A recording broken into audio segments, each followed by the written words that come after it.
So, first question on back pain. Thoughts on getting an MRI scan for my lower back pain, which has been going on for a couple of weeks? Okay, so this is a good question. Now, this probably depends on a few things. The first thing is your pain getting worse? Is it staying the same, or is it improving? So if it's staying the same or it's improving, I definitely don't think there's any need for a scan. If it's getting worse, there could be potential need for a scan, especially if you're starting to get things like numbness in your bum, around your hips, you're having trouble going to the toilet. That is like a big red flag and you need to go to the hospital straight away.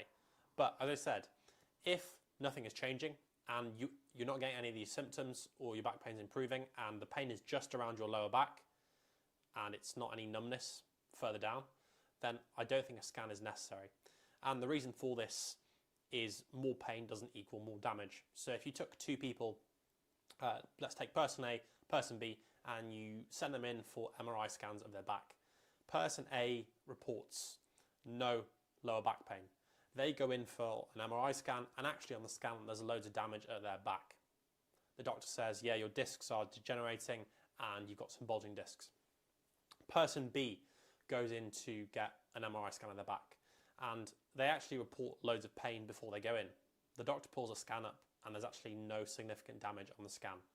And the reason for this is because pain is a lot more complex than just damage. It's influenced by a lot of other things: previous injuries, your relationships, your general lifestyle, your sleep, your nutrition. There's like 1,000,001 different things going on.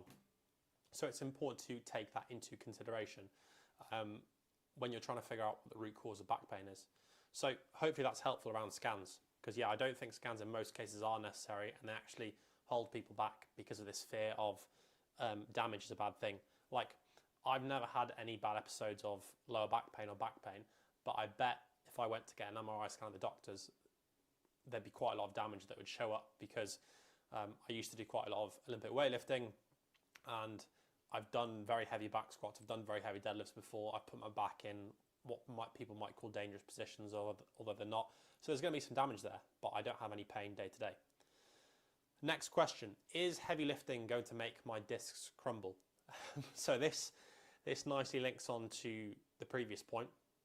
The first thing that people don't know about discs in your spine, in your back, is that they can actually get stronger and they can actually become more resilient with heavy lifting. So there's been a load of studies, a lot of research done on this, comparing people who are sedentary, so they don't do any exercise, they sit around all day, don't do much, compared to people who do exercise. And the people who do exercise, they have much better hydration in their discs, they have much stronger discs, and they're much more resilient as well. Compared to people who don't do anything, they're actually more likely to get back issues and disc issues. So, yeah, that's what I would say there. I think the big problem a lot of people face with heavy lifting and why it gets a bad rep is because people do things too quickly.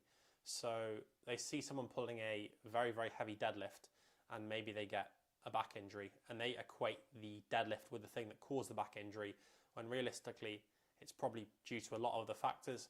Maybe they're stressed, maybe they're not sleeping well, maybe they're not eating well, or maybe very simply they just haven't increased their training volume gradually. So week one they've done like a 50 kilo deadlift, and then suddenly the next week they're trying to max out and trying to do 150, 120 kilos. That tends to be the case a lot of the time. Next question: have you got any easy lifestyle changes to help my sore lower back? Any simple tips? So yeah, definitely. A few very simple ones that are underrated. Number one, and the most important one, is to get enough sleep. Most people are not getting enough sleep. If you're sleeping less than 7 hours a night, then it increases your injury risk by up to 70%. This isn't specific to back pain, but it's definitely a factor. And as we know, for training and just general well-being, sleep is really, really important. So you want to be getting between 7 to 9 hours of sleep a night. That's number one. Number two would be movement frequency. So if you sit at a desk all day, like a lot of us do now, like I do all day at home or in the office, every half an hour or every hour, if possible, if you work for someone else. I have the luxury of not doing that, so I'm lucky, but try to get up and move for 5 to 10 minutes. So going to make yourself a coffee, going for a little walk. This will just get blood flow to your back, get everything moving, and movement is medicine in a lot of cases. The other option, if possible, again at work or at home, is to get a standing desk, which I mentioned in the previous live stream, I think on Monday, so I'm not going to go over that in too much detail, but it just allows you to change from a standing to a sitting position and move around a bit more, which is good. Any other lifestyle changes? A few other ones I would say is probably just cleaning up your diet as well, to be honest.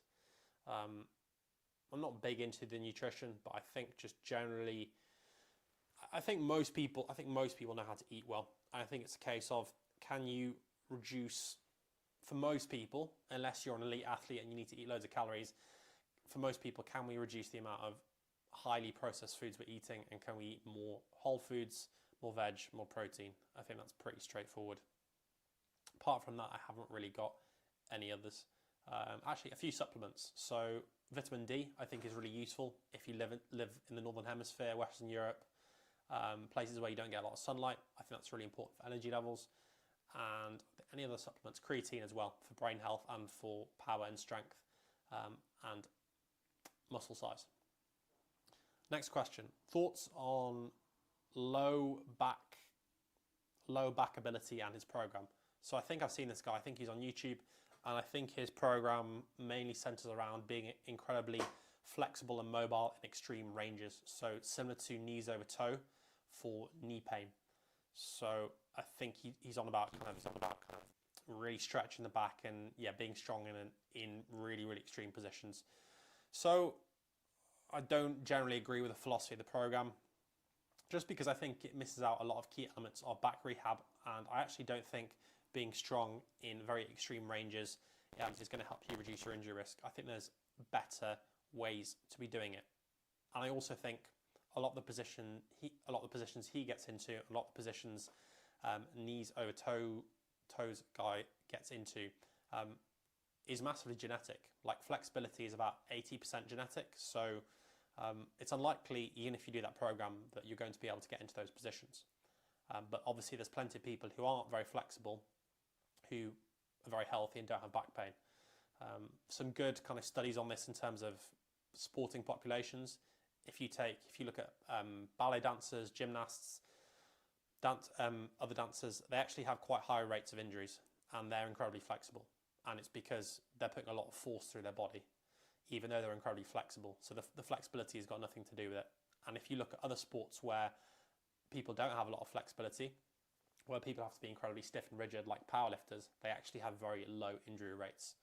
So that's quite interesting. Next question: Is it okay to do exercises with pain during back rehab or physio?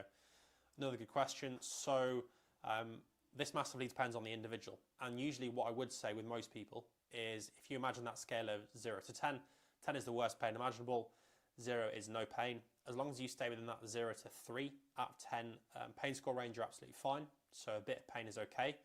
But if you've been struggling with chronic back pain for a long period of time, and let's say your base level of pain, just walking around doing everything, is a 7 out of 10, if the exercises improve it and make it a 5 out of 10, then obviously that's still a win, and you should still be doing the exercises. I think it's more a case, especially with chronic back pain, is it making it worse? If it's making it worse, then back off what you're doing a little bit.